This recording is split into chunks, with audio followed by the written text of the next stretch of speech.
श्रीराम नमस्कार. आज 22 फेब्रुवारी 2021 श्रीमद भगवद्गीता निरूपण भाग 83. भगवद्गीता यामध्ये निरूपणामध्ये आपण जे भगवान श्रीकृष्णानी नारायणानी परमात्म्यानी अर्जुनाला नराला आणि सर्वसामान्य माणसांना जो उपदेश केला आहे, जीवन कसं असावं, जीवन कसं जगावं, याचा जो उपदेश केला आहे तो आपण पाहत आहोत.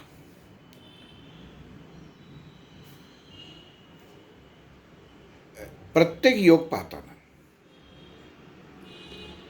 भगवद्गीतेमध्ये जेव्हा भगवद्गीता पूर्ण लिहिली गेली तेव्हा अध्यायारूपात प्रत्येक योग हा वेगळा केला गेला. आत्मसंयम योग, आत्मविज्ञान योग. या विज्ञान योगामध्ये आपण मागच्या 2-3 निरूपणात पाहिलं की कर्म हे कसं काम करतं. मनुष्य जीवन, मनुष्याचा विचार, मनुष्याच्या हातून घडणारी जी कृती असते हे प्रत्येक कर्म असतं. आणि हे कर्म तुम्ही विचाराने केलेलं असो किंवा सहजतेने घडलेलं असो, फळ हे देतच. आपण असं एक लक्षात घ्या की रस्त्याने चाललेलो आहे आणि रस्त्याने चालता चालता आपण काही खात चाललेलो आहे असं आपण गृहीत धरून चालू, आणि एखादा घास आपल्या तोंडातनं खाली पडतो.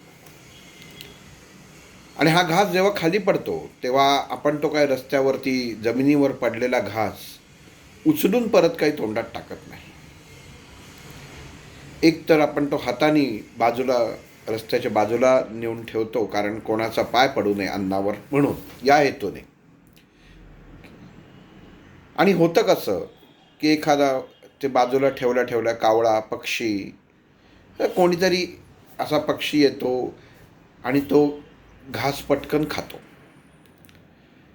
किंवा तो घास खाल्ल्यानंतर उरलेले कण असतील त्यातले त्या जमिनीमध्ये असलेले किड्यामुंगे ह्या खात असतात. पण आता तुम्ही म्हणाल की हे मी त्या पशुपक्ष्यांना, त्या किड्यांना मी खायला घातलं, तर ते आहे का? तर नाही आहे. पण न कळत का होईना हातामधनं कर्म तर घडलेलं आहे. आता तुम्ही विचार कराल की आपण लगेच मनुष्य दुसऱ्या बाजूने विचार करतो. असं धरून चाला, परत एकदा आपण कृतीची बघू की हातात काहीतरी खातोय आणि खाता पडलं, आणि खाली पडल्यानंतर ते आपण रस्त्याला बाजूला नेऊन ठेवलं, आणि एखादा समजा उदाहरणार्थ धरून चाला की कावळा आला आणि ते कावळ्याने पटकन खाल्लं. तर ते कावळ्याने खाल्लेलं आपण म्हणतो बघा, म्हणजे असं म्हणतात की आपण दिलेला घास कावळ्याने खाल्ला तर तो आपल्या पितरांनीच खाल्ल्यासारखं होतं, आणि पितरांचं आपल्याकडे लक्ष आहे. इथं मला एक गोष्ट तुम्हाला सांगावीशी वाटते. हा घास तुम्ही दिलात का तुमच्या हातून पडला, हा पहिला विचार व्हायला पाहिजे. म्हणजे जो घास मनुष्य बाजूला नेऊन ठेवतो तो वास्तविक स्वतःच्या जीवनामध्ये आयुष्यात इतका कंटाळलेला असतो, आणि तो चुकून माकून एखाद्या ज्योतिषाच्या हाती लागलेला असतो, एखाद्या माशासारखा, आणि तो त्याला बरोबर त्याच्याकडनं पैसे काढताच याच्या जीवनात ही घटना घडते की हा खाताना घास पडतो, तो तिथं बाजूला ठेवतो, तो कावळा खातो, आणि ह्याच्या मनामध्ये येतं आपली पित्र आता मोकळे झाली, आता सुखी झाली. म्हणजे मनुष्याचे विचार हे किती कमकुवत असतात आणि कशा पद्धतीने विचार करतात, ह्याचा विचार आपण करणं गरजेचं आहे. म्हणून कर्मसुद्धा भगवान श्रीकृष्णाने सांगितलं की कर्मसुद्धा होताना आपल्या ज्ञानामध्ये, वैचारिकतेमध्ये आचरणात आणून केलेलं कर्म हे तुमच्या हातनं झालेलं कर्म असतं. आणि एखादं कर्म हे तुमच्या हातनं घडतं, पण वास्तविक तुम्ही ते करत नाही, पण तुमच्या हातनंच ते घडतं, त्याचं फळ वेगळं असतं. याला अन्नदान म्हणाल का तुम्ही? पशुपक्ष्यांना खायला घातलं म्हणाल का तुम्ही? तुम्ही खाताय, तुमच्या हातनं पडलं, तुम्हाला नको आहे म्हणून तुम्ही ते टाकलं. म्हणजे हे दान झालं का? तर नाही झालं. पण त्यातल्या त्यात असं म्हणतात की जो खातो, आता त्या पक्ष्याने ते खाल्लं, त्याच्या आत्मा जी काही तृप्तता त्या आत्म्याला प्राप्त होईल, ते फळ तुम्हालाच मिळणार आहे. पण ते फळ असं मिळणार नाही जे तुम्ही विशिष्ट कृती करून केल्यावर मिळतं तसं. सांगायचा हेतू हा आहे की मनुष्याने कर्म करताना हे हेतू पुरस्कृत करायला पाहिजे. आणि हे करण्यासाठी जे कर्म तुम्ही करत आहात त्याला स्वतःचे कष्ट, स्वतःचं धन हे आवश्यक असतं. दुसऱ्याचं धन घेऊन केलेलं अन्नदान हे अन्नदान नाही. तुम्ही कष्टातनं पैसे कमवलेले असेल आणि त्याचं जर दान केलं तर ते अन्नदानाला महत्त्व. आता काही काही पुढारी माणसं बघा, त्याच्यामध्ये गरीब लोकांना चादरी वाटतात, ब्लँकेट वाटतात, अजून काही बऱ्याच गोष्टी. जसं निवडणुका जवळ आल्या की ते सगळं करायला सुरुवात करतात.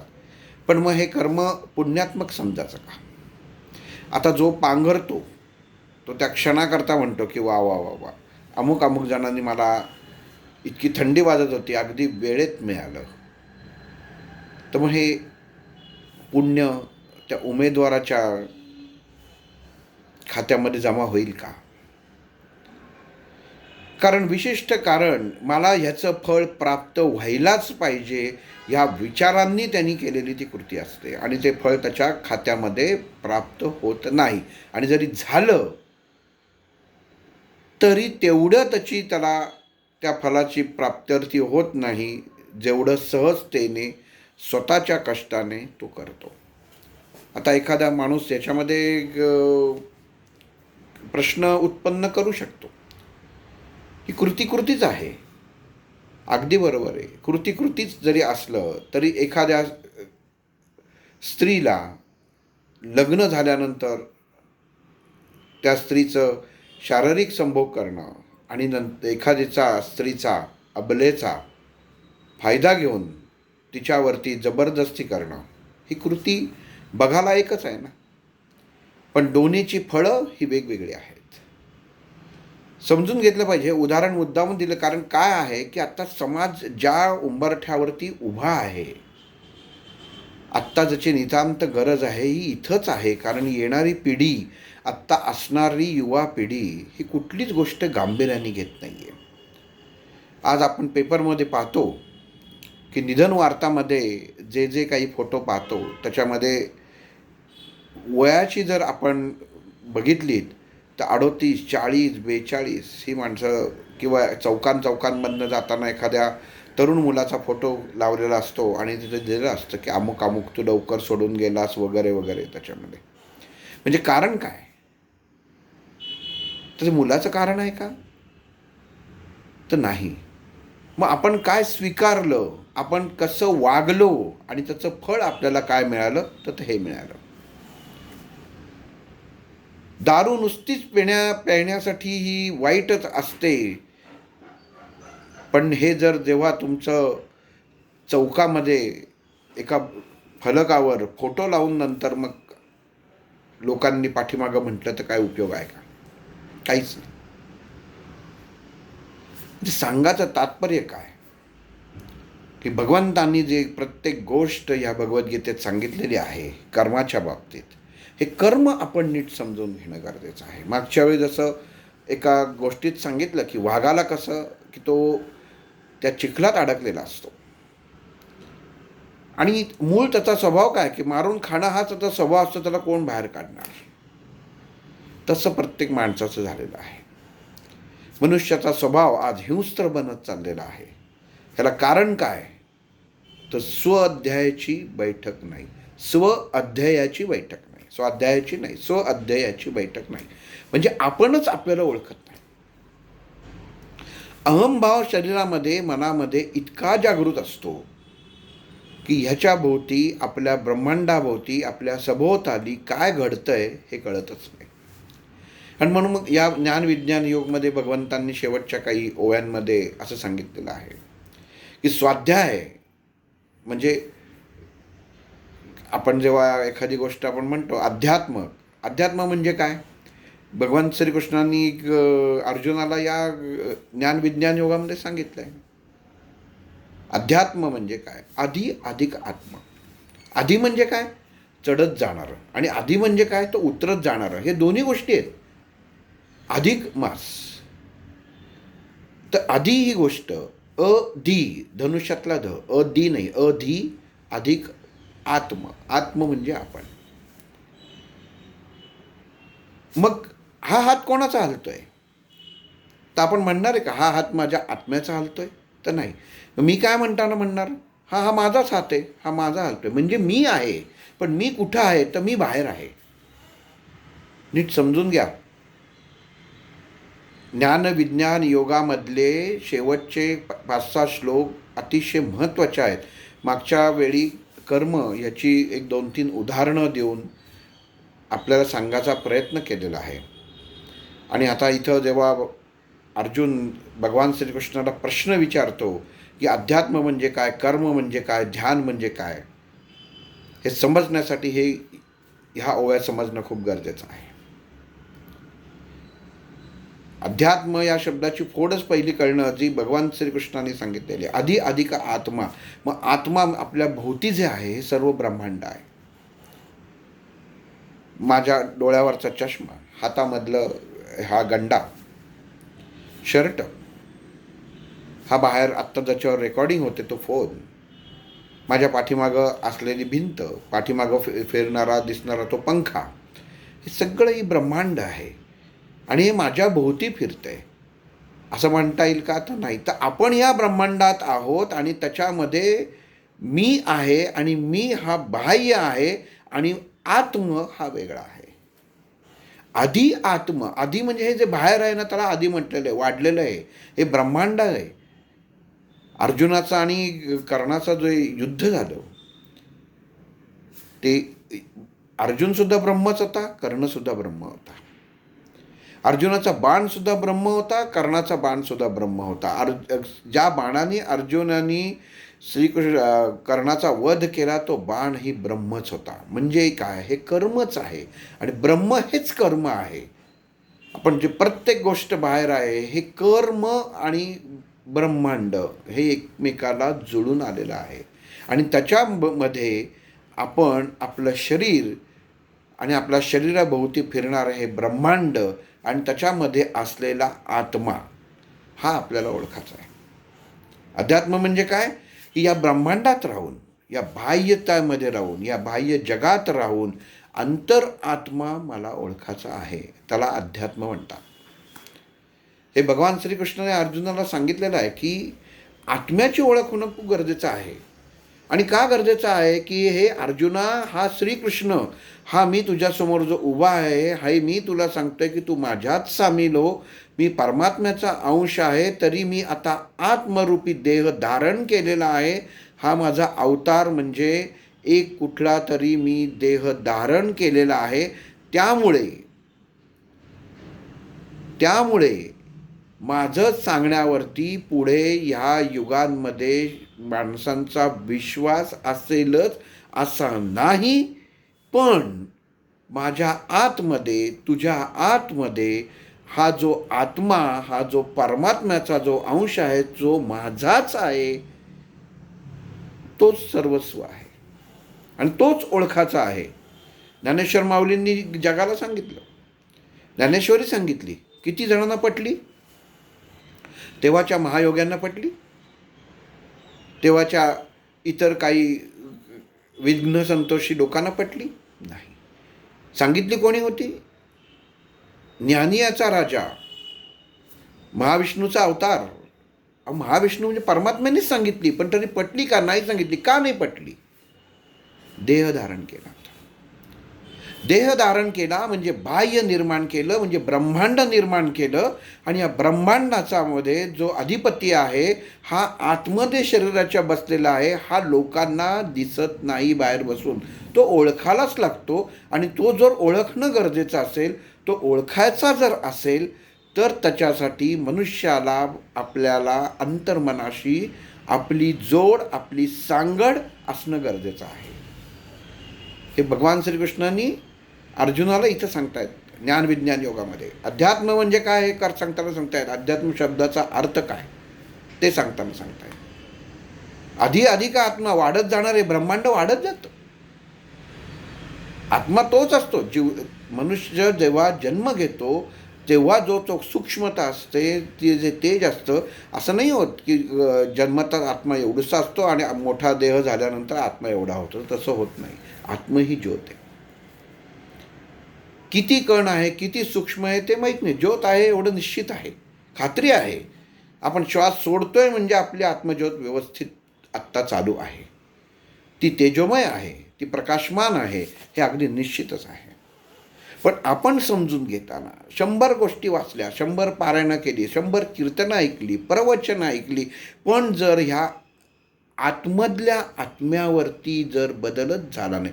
तुम्ही म्हणाल आत्मा जर अविनाशी आहे, आत्म्यामध्ये काही त्याच्यावरती त्याला रंगरूप वास गंध काही नाही, तर त्याच्यावर परिणाम कसा होईल? अरे आत्मा हीच तृप्तिता होते. ती ज्योत असते, तीच तुम्हाला तृप्ततेचं सर्टिफिकेट देते. आत्मतृप्ती कशाला म्हणतात? देहतृप्ती होते का? नाही होत. आत्मतृप्ती होते. मग आत्म्याची तृप्ती होते कधी? तर तोच आत्मा, तोच परमात्मा आपल्याला सांगतो की बास. आपल्याला वाटतं, आपण म्हणतो बास. एखादा वासुंदीचा ग्लास प्यायला आपण की आपण म्हणतो वा वा वा वा, आत्मसंतुष्ट झाला. उन्हाळ्यामध्ये आपण बाहेर फिरायला जातो, रसाचा गुऱ्हाळ पाहतो, एखादा ग्लास रस पितो आणि रस प्यायल्यानंतर आपल्याला असं आत्मसंतुष्ट वाटतं. आणि आधी आत्मसंतुष्ट झालं, मन आत्मसंतुष्ट झालं की आपण म्हणतो वा वा, आत्म्याची तहान भागली. म्हणजे कोणाची भागली? शरीराची, मनाची, पोटाची, विचारांची, बुद्धीची, मेंदूची? तर नाही, आत्म्याची. तो आहे आत, तो ही पावती देतो. अरे वा वा वा, सुंदर. कोण आहे, कोण सांगतंय? हे जर म्हटलं, अरे आत्मतृप्ती तर झाली. माणूस स्वतःच्या तोंडाने म्हणतो हे बाह्य आहे, पण तृप्ती आत होते. चव बाहेर घेतली जाते, पण तृप्ती आतमध्ये होते हे कळतंय. आत्मलिंग, आत्मज्योत. हत्या कोणाची करतो मनुष्य? आत्म्याची हत्या करतो. टांगतो कोणाला? स्वतःच्या मानेला दोरी बांधतो आणि पंख्याला टांगून घेतो, हाताला ब्लेड कापतो, अजून काही 100 प्रकार असतील. म्हणजे वेदना कोणाला करतो? तर या ब्रह्मांडात असलेल्या आपल्या देहाला करतो. आणि त्या देहाला यातना केल्यान त्यांनी त्याचा जो मार्ग बाहेर ब्रह्मांड पाहण्याचा, भोगण्याचा बंद केला की तो आत्मा वेगळा होतो. त्याला आपण त्या आत्म्याची हत्या म्हणतो. मग भगवान ही कधी माणूस करू शकतो? कारण जो माणूस आपल्या आत्म्याला ओळखत नाही तोच. मग आत्मा कोण आहे? तर आत्मा हे परमात्म्याचं अंश आहे. मग त्याला आपण ओळखायला पाहिजे. तर भगवंतांनी सांगितलं अर्जुनाला, अरे तू त्याला ओळख, तू मला ओळख. मला ओळख म्हणजे हे पार्था, हे अर्जुना, हा मी जो शरीरधारी आहे, हा बाह्य अवतारी आहे, हे ब्रह्मांडात मी उभा आहे. हा रथ हा ब्रह्मांडात उभा आहे. ही माझ्या हातामध्ये ह्या सर्व अश्वांची जी दोरी आहे ही ब्रह्मांडात आहे. तू ब्रह्मांडात आहेस. हे सर्व ब्रह्मांड आहे. पण माझ्या आतमध्ये जी ज्योत आहे ती त्या परमात्म्याची आहे. तू माझ्यात सामील हो म्हणजे कोण? तर तू त्या परमात्म्यात सामील हो. जर दुर्योधनाला, दुःशासनाला जर कळलं असतं अगोदरच की माहीत कळलं होतं की श्रीकृष्ण हा काही साधासुद्धा नाही, हे कळलं होतं, पण देहधारी असल्यामुळे शंका निर्माण झाली. काय गंमत आहे बघा त्याच्यामध्ये. म्हणजे उद्या भगवंत परमेश्वर आपल्या समोर जरी आला आणि तो म्हणला की नाही, अरे मी महाविष्णू, तर तुम्ही म्हणाल कशावरनं? चित्र तर पाहिलेलं नाही, फोटो तर पाहिलेलं नाही, तुमचा नक्की कुठला गुण? हजारो ठिकाणी हजारो तुमचे गुण लिहिलेले आहेत, मग मी ओळखायचं कसं? म्हणून श्रीकृष्णाने अर्जुनाला सांगितलं, बाहेर बघूच नकोस, तो तुझ्या आतमध्येच बसलेला आहे, त्याचं अध्ययन कर आणि अधिक सोडून दे. अधिक म्हणजे काय? तर ब्रह्मांडामध्ये असलेल्या भौतिक गोष्टी ह्या तू सोडल्यास तरच आत्मकेंद्रित होणार आहे. नीट विचारात घ्या. हा भाग म्हणजे एक एक भाग आता खूप महत्त्वाचे आहेत आपण, कारण भगवद्गीतेकडे जाताना आपला पाया भक्कम असणं, आपली वैचारिकता भक्कम असणं हे खूप गरजेचं आहे. ते जर कळलं नाही तर त्याचा काही उपयोग नाही. हातामध्ये घड्याळ आहे, कुठल्या कंपनीचं आहे? रॅडो कंपनीचं आहे. कितीचं आहे? 1,00,000चं आहे. किती वेळ? किती वेळ? 6 तास, 7 तास? कंपनीला लिहिलेलं आहे की पाणी गेलं तरी ह्याला काही होणार नाही. माणूस ताबडतोब घड्याळ काढून ठेवतो. कशाला उगाच परीक्षा घ्या? गेलं तर काय? लाखभर रुपयाचं घड्याळ आहे. आहे गंमत बघितलीत? हे उदाहरण सांगायचं कारण असं की मनुष्य बाह्य गोष्टींमध्ये ब्रह्मांडामध्ये अडकलेला आहे. स्वामींना काय म्हणतात? ब्रह्मांड नायक. म्हणजे कोण? आत्मा. हे नुसतं आपण म्हणतात राजाधिराज, योगीराज, महाराज, हे सगळं अगदी जिभेच्या देठापासून ओरडून म्हणत असतात, पण अर्थच माहीत नसतो. स्वामींना काय म्हणतात बरं? ब्रह्मांडाचा नायक, ब्रह्मांड नायक असं त्यांना म्हणतात. नुसतं लिहिलेलं असतं काय, त्याच्यामध्ये जायचं, नमस्कार करायचा, इकडं तिकडं बघायचं, कोण आलंय कोण नाही, ओळखीचं दिसतंय, काय प्रसाद देत आहेत तो घ्यायचा. आम्ही 10 वेळा पोथी वाचली हे इतर जणांना सांगण्यासाठी 10 वेळा वाचायची. काय अर्थ आहे कृतीला? अहो, तो ब्रह्मांड नायक म्हणजे काय की तुम्ही ज्या बाह्य गोष्टी आहेत त्याचा नायक म्हणजे तुमचा आत्मा आहे. म्हणजे स्वामी तुमचा आत्मा आहेत हे तुम्ही ओळखायला शिकलं पाहिजे. हे जर ओळखता आलं नाही तर त्याचा उपयोग नाही. अध्यात्म म्हणजे काय? तर मनुष्याला बाह्य जगाची नाही.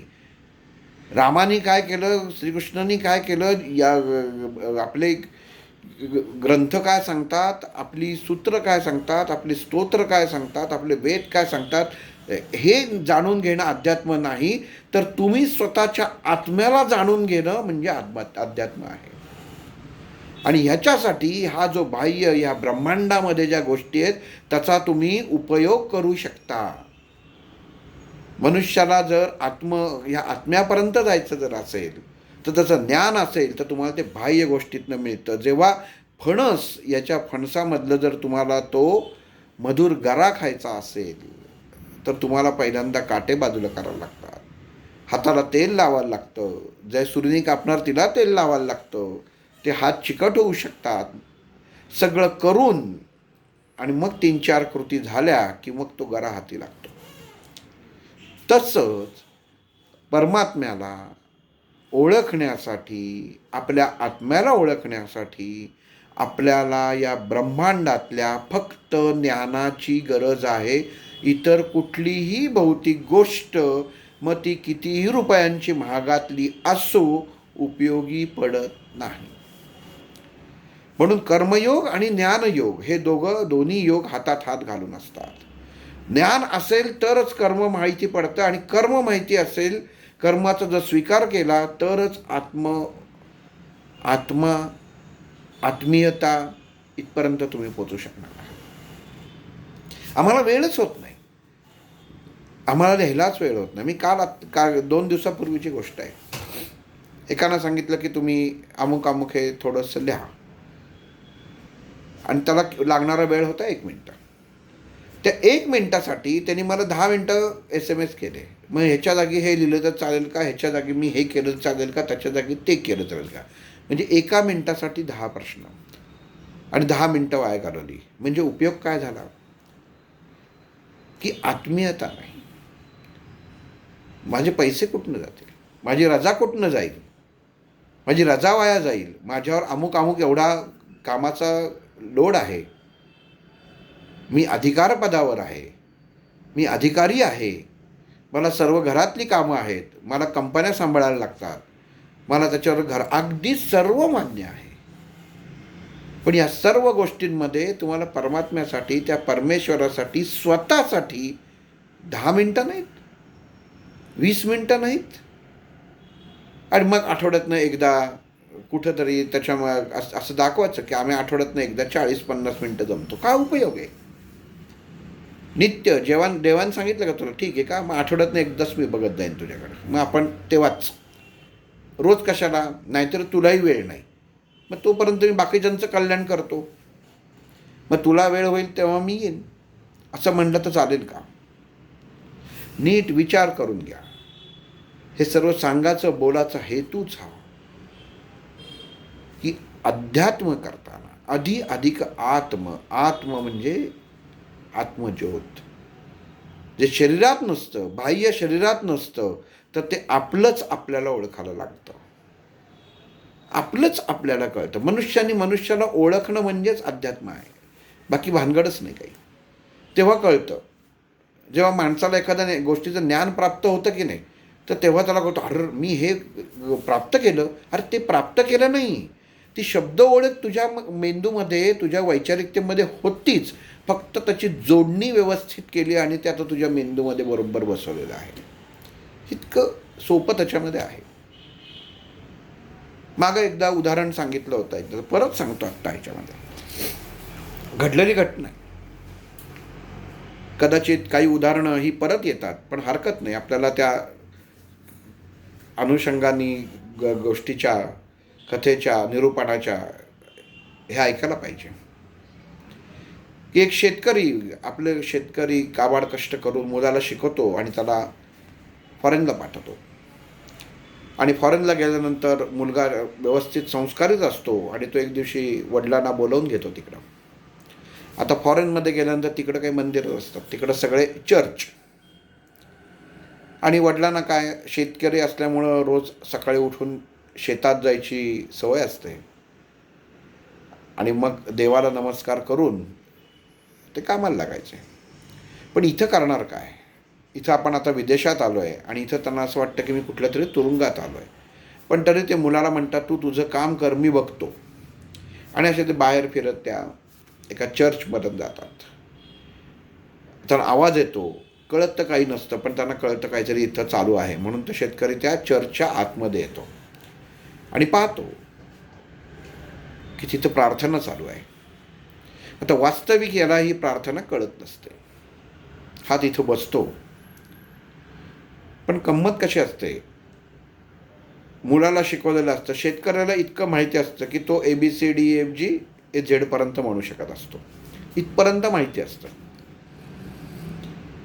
आणि जसं तो चर्चमध्ये ते फादर, धर्मगुरू प्रार्थना म्हणायचे की हा लगेच पहिल्या बाकावर बसलेला असतो येऊन की ABCDEFG असं म्हणायला सुरुवात करायची. आणि होतं कसं, बाकी सगळे एका सुरात प्रार्थना म्हणत असतात, पण ह्याचीच बोलणं ABCD ही वेगळ्या भाषेत असतं. त्यामुळं सगळ्यांना त्याचा डिस्टर्ब होतो, सगळ्यांना त्रास होतो, सगळ्यांचा गोंधळ उडतो.